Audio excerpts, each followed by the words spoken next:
So I'm here with Kris, the European instructor for BioGeometry. We've just finished 6 days of foundation training here in the UK.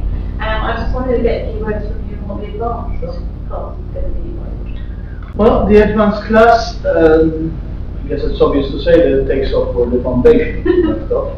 However, if we just even look at the names, foundation training gives a foundation in the crucial, the key concepts and skills of biogeometry, whereas the advanced takes those same key concepts, expands them further, and more importantly as well, includes certain concepts that are advanced in terms of what they address, both the skills and concepts. It's not difficult, it's like anything else, but yes, we do introduce techniques that have some more level of connection with other subjects as well.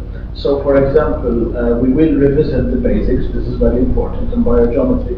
The basics, the crux of working with the physics of quality, understanding the physics of quality. In fact, we take it a step further. We look a little bit more about, for example, the difference between the absolute reality and the perceived reality, because we fail to see it because it's in front of our eyes all the time. But everything we're trained to do, many other skills, many other methods of balancing, whether we're talking about balancing the body, like for certain therapies, or balancing building, many of these skills are based on the laws of time and space, which is the perceived reality. Whereas in biogeometry, we work with qualities, which come from the absolute reality. That's, the BioGeometry is transcendental qualities, and that's the most important thing of all, that they therefore transcend laws of time and space. And instead of balancing, although we use the term balancing as an English expression, I balance the spoon, in truth, what we need to say is to be centered. We brought in the centering principle. So at once we work a lot on that. Then we revisit other aspects, again, of the use of all the pendulums, etc. But we take things at a new level. There are various new tools that we study, such as the dial.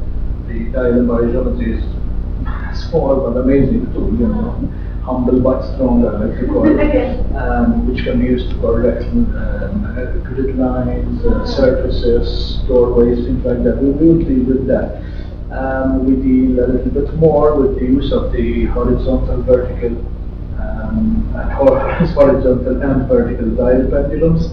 And I would say one of the best chapters, one of the most important chapters, really is the use of the human archetype ruler.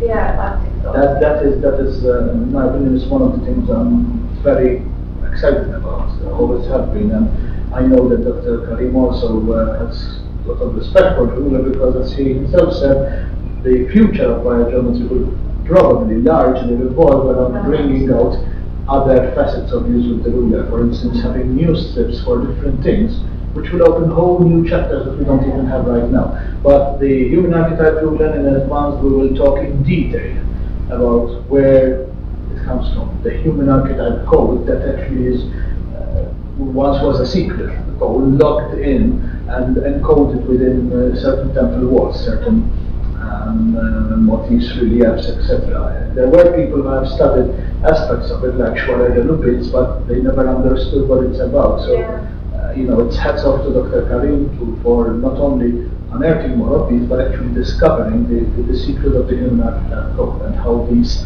figures link with that archetypal energy from higher levels. As a result, they will have the ruler, which can be used to measure and to detect. So that's already showing how much there is, because we can use it both as a measurement tool, and it's almost endless in that regard, and as a transmitting tool. Because once you use one of the strips on it, it completes the geometry, and it becomes a transmitter. So, as if we don't have enough transmitters, now we have another one, yes. But it's quite fascinating, because one moment, you can put, let's say, a witness on the ruler, and you can measure different qualities of BG3 as a sort of a quantitative and qualitative measure of general BG3 energy. And yet, then you can put a different figure alongside, and suddenly the ruler is measuring chakra energies, the 7 main chakras plus the 3 higher spiritual ones, which many disciplines don't even talk about. We learn to work with specific organs on the ruler, like if you're addressing a certain organ that needs help, and also with the planes of nature. That is a very important aspect as well, that we learn in biogeometry to work with the different planes of nature. Physical, the etheric, astral, mental, and spiritual. People know these from the altar, but they go further. In fact, there's another subject that we deal with. In fact, these different planes of nature, we have certain charts which we can work with, and uses are varied. For instance, you may have a problem you get in touch with, and you can find which level it comes from. And conversely, you can address it using special geometric charts. And we work with power spots. Power spots, so this we've been talking from day one in foundation training about them. And in the advanced, we learned something really fascinating. I was just blown away when we did this in Asheville with Dr. Khalid, where anyone can do it on their locality. Obviously, as a demonstration, we'll be doing it to cover the locality you choose for us, for advanced. Where so any hotel would pick for us to come? Yes.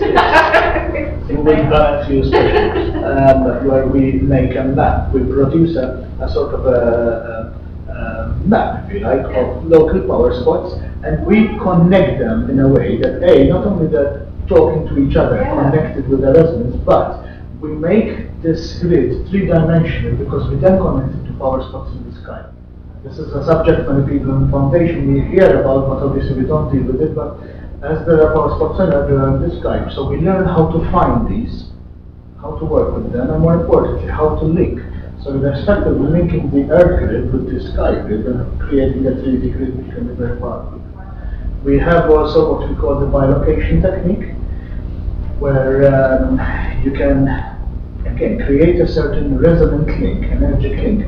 For example, between a building, whether it's your house or office, whatever, and a second building, when you work. Yep. So therefore, there's a resonance between. Tapping. Yes, exactly. Tapping between. However, it's all done within the framework of BG3. This is good because someone might say, hang on, I don't know what there is in that building, but the way we do it with the framework of BG3 provides a safe umbrella, if you like, embodiment, so it only works harmoniously. Well, that's another of the very unusual techniques we have. And we also address numbers. Yeah. Foundation we talk about 16, 19. In advanced we talk about several other BG numbers, all the way up to 200. There's quite a few, which can give BG3. And they also resonate to certain qualities. So, for example, you can use a number and it has a resonance to certain, to headaches or another one to immune system, etc. And speaking of numbers, there's the modular system, which anyone who's had Dr. Khalid's book will remember, those tables with numbers. But we take that into detail. We explain how you can use it, whether you're building a table or whether you're just designing a wall or whatever. They can be very powerful. So yes, essentially, I think anybody who has, obviously it's only open to people who have done biogeometry, so we don't need to make that much of an introduction because either way anyone can read the website, can read in detail what it deals with, and frankly I think that anyone who's done biogeometry will probably find themselves coming to advanced even without having to read what is in depth, because now we have a very genuine subject, a very exciting subject in biogeometry, and a practical one. And thankfully we have, it is a work in progress always because of the amazing research that Dr. Khalid is always coming up with.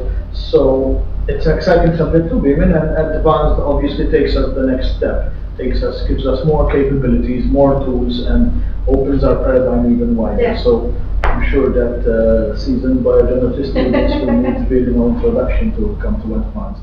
But we look forward to seeing you and one more exciting week together. Now, is there any rule about you should go away and practice things up to the foundation before you come to the advanced? Yes, this is something that we actually say. In fact, there are certain tools, for instance, like the dial. Yeah. For instance, or the corner stand with the dial, which are in the advanced, not because they are difficult to understand but simply because they call for a degree of practice that is a little more than simply swinging a BG16 pendulum and noting if it goes clockwise. With the dial, for instance, as I think everybody knows, you have to find the setting which gives more BG3. Yeah. Now, if you haven't practiced enough, then you're going to find that you're going to get less accurate results. So this is why we have left those for advanced, because we're assuming, well, not just hoping, really expecting that people who come to advanced have practice. You really need to be in a position where if I say, find the point on the dial which gives you the strongest BG3, that you're not at a loss how to test, you know how to do it. That will ensure you get the most out of the course. So yes, I would really strongly encourage people who have done the foundation to please go and practice. Your BG16 pendulum should be on your desk, on your bedside table, not or around your yes, not locked up in a bag, in a box, in a drawer, in a room, but it should be a part of your life. Remember, there's no point in biogeometry if you just know about BG3 and occasionally do something. You have to bring the BG3 into your life. The benefits and rewards are immense and will affect every aspect of your life. And of course, the more you practice, you not only bring in more resonance, then you're also sharpening your skills, and the advance will be a breeze. It will just be one exciting journey. Well, thank you, Kris. You're welcome.